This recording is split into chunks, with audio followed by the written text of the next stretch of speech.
ಅಲ್ಲ ಇದಕ್ಕೆ ಮಾಡಲೇಬೇಕಲ್ಲ. ಇದು ಬರೀ ಟಾಪ್ ಅವ್ರು ಮಾತ್ರ. ಎಷ್ಟು ಜನರು ಮಕ್ಕಳು ಸಿ ಇ ಟಿಗೆ ಹೋಗ್ಬೇಕಂತ ಇದ್ದಾರೆ. ಎಲ್ಲರೂ ಹೋಗಲ್ಲ ಸಿ ಇ ಟಿಗೆ. ಕೆಲವರು ಆರ್ಟ್ಸ್ ಹೋಗ್ತಾರೆ, ಕೆಲವರು ಕಾಮರ್ಸ್ ಹೋಗ್ತಾರೆ. ಸೈನ್ಸಿಗೆ ಹೋಗೋರೆ ನೀಟು ಮತ್ತು ಸಿ ಇ ಟಿ ಎಲ್ಲ. ನೀಟ್ ಅಂತ ಹೇಳಿದರೆ it is not it is any competitive exams. ಈಗ ಒಂದು ನಿಮಿಷ, ನೀಟ್ ಬೇಡ ಅಂದ್ರೂ ನೀಟ್ ಸಿಸ್ಟಮೇ ಇರೋದು. We are going against resolution ಮೊನ್ನೆ ಮಾಡಿದರು. ತಮಿಳ್ನಾಡು ನೀಟ್ ಬೇಡ ಅಂದ್ರೂ ನೀಟ್ ಫಾಲೋ ಮಾಡ್ತಾ ಇದ್ದಾರೆ. ವಿ ಆರ್ ವಿರೋಧಿಗಳು ಅಷ್ಟೇ. ಅದಕ್ಕೆ ನಾವು ವಿರೋಧ ಮಾಡ್ತೀವಿ ಬಿಕಾಸ್ ಆಫ್ ವಾಟ್ ಹ್ಯಾಪನ್. ಈಗ ನಾನು ಆ ಚರ್ಚೆಗೆ ಹೋಗೋದಿಲ್ಲ. ಸೊ ಇದು ಕ್ವಾಲಿಫೈಡ್ ಪೀಪಲ್ಗೆ ಬರ್ತದೆ 25,000. ಹಾಂ, ಇಲ್ಲ, ಯಾರು ಬೇಕಾದರೆ ಸರ್ಕಾರಿ ಶಾಲೆಯವರು ಇದನ್ನು ತೊಗೊಂಡು ಎಕ್ಸಾಮಲ್ಲಿ ಪಾಸ್ ಆದರೆ ಇದಕ್ಕೆ ತೊಗೋಬೋದು. 25,000 ಮಕ್ಕಳಿಗೆ ಈ ವರ್ಷ ಫಾರ್ ದ ಫಸ್ಟ್ ಟೈಮ್.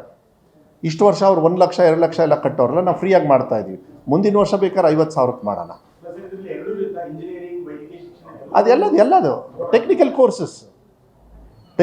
ಈಗ ಸಿ ಇ ಟಿನೇ ತೊಗೊಂಬಿಡಿ ನೀವು. JEE ತುಂಬ ಇದ್ದಾವೆ, ನಾನು ಅದಕ್ಕೆ ಡೀಟೇಲ್ಸಿಗೆ ಹೋಗಲ್ಲ.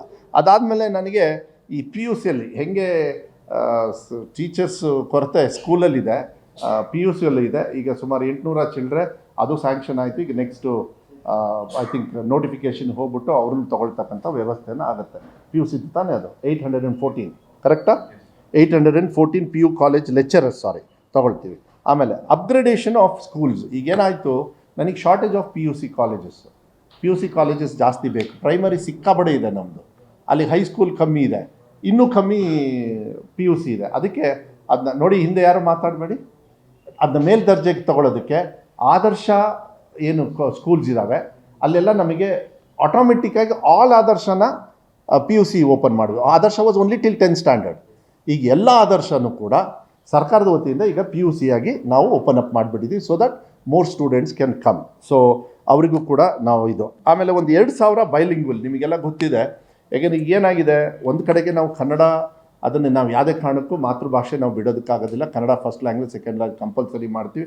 ಯಾವುದೇ ಬದಲಾವಣೆ ಇರಲ್ಲ. ಕೆಲವರು ಇಂಗ್ಲೀಷ್ ಮೀಡಿಯಮಿಗೆ ಹೋಗ್ಬಿಡ್ತಾರೆ.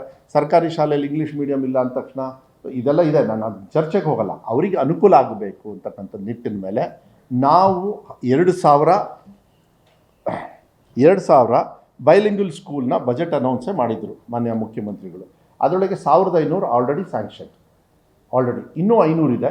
ಯಾರ್ಯಾರು ಅದಕ್ಕೆ ಅರ್ಹತೆ ಬರ್ತದೆ ಅದನ್ನು ನಾವು ಅಪ್ಗ್ರೇಡ್ ಮಾಡ್ತಕ್ಕಂಥದ್ದನ್ನು ಸರ್ಕಾರದ ವತಿಯಿಂದ ನಾವು ಮಾಡ್ತೀವಿ. ಯಾಕೆಂದರೆ ಈಗ ನನಗೆ ಇಲ್ಲಪ್ಪ ನಮ್ಮ ಊರಲ್ಲಿ ಇಂಗ್ಲೀಷ್ ಮೀಡಿಯಮ್ ಇಲ್ಲ, ನನ್ನ ಮಗನ್ನ ಇಂಗ್ಲೀಷ್ ಮೀಡಿಯಮ್ಗೆ ಕಳಿಸ್ಬೇಕಂದ ತಕ್ಷಣ ನೆಕ್ಸ್ಟ್ ನಿಮಗೆ ಇಮಿಡಿಯೇಟ್ ಸಿಗೋದೆ ಪ್ರೈವೇಟು. ಆ ಪ್ರೈವೇಟನ್ನ ಮಾಡ್ಕೊಳ್ಳಿ. ಆದರೆ ನಮ್ಮ ಸರ್ಕಾರಿ ಶಾಲೆಯಲ್ಲಿ ಆ ಸವಲತ್ತನ್ನು ಕೊಡಬೇಕು. ಕೀಪಿಂಗ್ ಕನ್ನಡ ಕಡ್ಡಾಯ.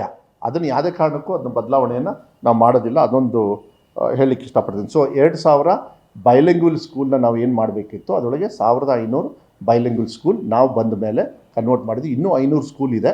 ಯಾರ್ಯಾರಿಗೆ ಬೇಕು ಅವ್ರಿಗೆ ಅರ್ಹತೆ ಬಂದ ತಕ್ಷಣ, ಯಾಕೆಂದರೆ ಅರ್ಹತೆ ಅಂದ ತಕ್ಷಣ ನಮಗೆ ಮಕ್ಕಳ ಸಂಖ್ಯೆ, ಅಲ್ಲಿರ್ತಕ್ಕಂಥ ಬಿಲ್ಡಿಂಗು ಇದೆಲ್ಲ ಬೇಕಾಗುತ್ತೆ. ಅದು ಬರ್ತಿದ್ದಂಗೆ ಮಾಡ್ತಕ್ಕಂಥ ಕೆಲಸವನ್ನು ನಾವು ಮಾಡ್ತೀವಿ. ಅದ್ರ ಜೊತೆಗೆ 42,000 ಗೆಸ್ಟ್ ಟೀಚರ್ಸ್ ಮಾಡಿದ್ವಿ. ಆಮೇಲೆ ಭಾಳ ಸಂತೋಷ ಇನ್ನೊಂದು ಏನಂತ ಹೇಳಿದರೆ, ಅಫ್ಕೋರ್ಸ್ ಅಂಗನವಾಡಿ ಟೀಚರ್ಸ್ನ ಅವ್ರದ್ದು ಯಾವುದೇ ಕಾರಣಕ್ಕೂ ಅವರಿಗೆ ತೊಂದರೆ ಆಗದೇ ಇರೋ ರೀತಿಯಲ್ಲಿ, ಎಸ್ಪೆಷಲಿ ಸಾಕಷ್ಟು ಕಡೆಗೆ ಇಡೀ ರಾಜ್ಯದಲ್ಲಿ SDMC ಅವರು ನಮ್ಮ ಪರ್ಮಿಷನ್ ಇಲ್ದಾನೆ, ಅಂದರೆ ನಮ್ಮ ಪರ್ಮಿಷನ್ ಅಂದರೆ ಜನರಲ್ಲಾಗಿ LKG UKG ಅವರೇ ಟೀಚರ್ಸ್ಗೂ ಸಂಬಳ ಕೊಟ್ಬಿಟ್ಟು, ನಾನು ಇಡೀ ಕರ್ನಾಟಕದಲ್ಲಿ ನಾನು ಹೇಳೋದು, ಅವರೇ ಸ್ಟಾರ್ಟ್ ಮಾಡಿಬಿಟ್ರು. ಯಾಕೆಂದರೆ ಅವ್ರ ಮಕ್ಕಳನ್ನ ಇಲ್ಲ ರೀ, ನಾವು ಸರ್ಕಾರಿ ಶಾಲೆಯಲ್ಲಿ ಕಳ್ಸೋದು, ಇದು ಪ್ರೈವೇಟಿಗೆ ಕಳ್ಸೋಕ್ಕಾಗಲ್ಲ, ನಾವೇ ದುಡ್ಡು ಖರ್ಚು ಮಾಡಿಬಿಟ್ಟು ನಾವೇ ನಮ್ಮ ಶಾಲೆಯಲ್ಲಿ LKG UKG ಸ್ಟಾರ್ಟ್ ಮಾಡ್ತೀವಿ ಅಂತೇಳಿ ಮಾಡಿಬಿಟ್ರು. ಅದು 1ನೇ ಕ್ಲಾಸಿಗೆ ಬಂದಾಗ ಹೆಲ್ಪ್ ಆಗುತ್ತೆ.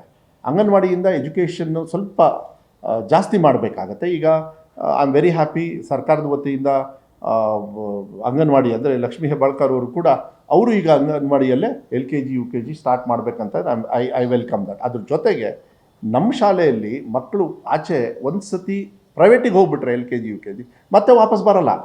ಸೊ ಅದಕ್ಕೆ ನಾವೇ LKG UKG ಸ್ಟಾರ್ಟ್ ಮಾಡಿದ್ವಿ. ಎಷ್ಟೊಂದು ಕಡೆಗೆ ಅವರು ಆಗಲೇ ಸ್ಟಾರ್ಟ್ ಮಾಡಿದ್ದಾರೆ. ಆದರೆ ಇನ್ಮೇಲೆ ಅಫಿಷಿಯಲ್ ಆಗಿ 1,008 LKG UKGನ ಕಲ್ಯಾಣ ಕರ್ನಾಟಕ ಭಾಗದಲ್ಲಿ ಅವರ ಸಹಭಾಗಿತ್ವದಲ್ಲಿ, ಅವ್ರ ಫಂಡ್ಸಲ್ಲಿ. One more thing you should remember, ಏನು ನಮಗೆ ಸ್ಪೆಷಲ್ ಗ್ರ್ಯಾಂಟ್ಸು ಬರ್ತಾ ಇದೆ ಕಲ್ಯಾಣ ಕರ್ನಾಟಕ, ಎಂಥದ್ದು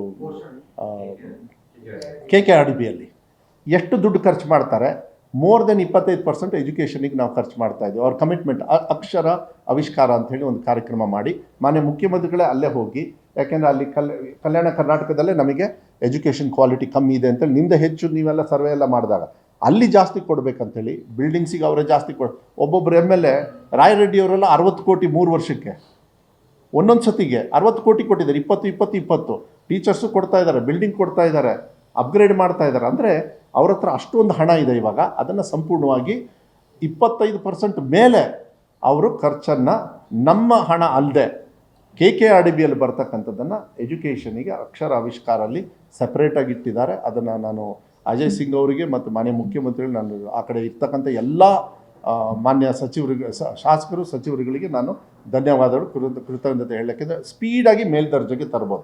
ಸಮಾನತೆಯನ್ನು ತರೋದಕ್ಕೆ ಭಾಳ ಈಸಿ ಆಗುತ್ತೆ. LKG UKG ಆಲ್ರೆಡಿ ಈಗ ಸ್ಟಾರ್ಟ್ ಆಗಿದೆ. ನನಗೆ ಗೊತ್ತಿರೋ ಪ್ರಕಾರ ಸುಮಾರು 30,000 ಮಕ್ಕಳು ಕೇವಲ ಲೆಸ್ ದೆನ್ 1 ತಿಂಗಳ ಒಳಗೆ 30,000 ಮಕ್ಕಳು ಅಡ್ಮಿಷನ್ ಮಾಡಿಸಿದ್ದಾರೆ. ಸರ್ಕಾರಿ LKG UKG ಶಾಲೆಯಲ್ಲಿ ಇರಲಿಲ್ಲ ಇಷ್ಟು ವರ್ಷ. ಈಗ ಸರ್ಕಾರಿ LKG ಬರೀ 1 ವರ್ಷ ಫಸ್ಟ್ ಟೈಮ್ ನಾನು ಅನೌನ್ಸ್ ಮಾಡಿರೋದು. ಕಲ್ಯಾಣ ಕರ್ನಾಟಕ ಭಾಗದವರ KKRDB ಅವ್ರ ಜೊತೆಗೆ ಸೇರಿಕೊಂಡು 30,000 ಮಕ್ಕಳು ಈಗ ಸೇರ್ಕೊಂಡಿದ್ದಾರೆ. ನೆನ್ಪಿಟ್ಕೊಳ್ಳಿ, ಅಲ್ಲಿಗೆ ಅರ್ಥ it's A very positive and the biggest move ನಾವೀಗ ಮಾಡ್ತಾ ಇರೋದು. ಅದ್ರ ಜೊತೆಗೆ ನನಗೆ ಈ ವುಮೆನ್ ಆ್ಯಂಡ್ ವೆಲ್ಫೇರ್ ಅವರು ಕೂಡ ನನಗೆ ಸಹಾಯ ಮಾಡೋದ್ರಿಂದ ಅವ್ರ ಲೆಕ್ಕನೂ ನಾವು ತೊಗೊಂಡ್ರೆ ಐ ಥಿಂಕ್ ಇನ್ನೂ ಹೆಚ್ಚು ಆಗ್ತಕ್ಕಂಥ, ಯಾಕೆಂದರೆ ಅವ್ರಿಗಾಗಲೇ ರೆಡಿ ಇದೆ.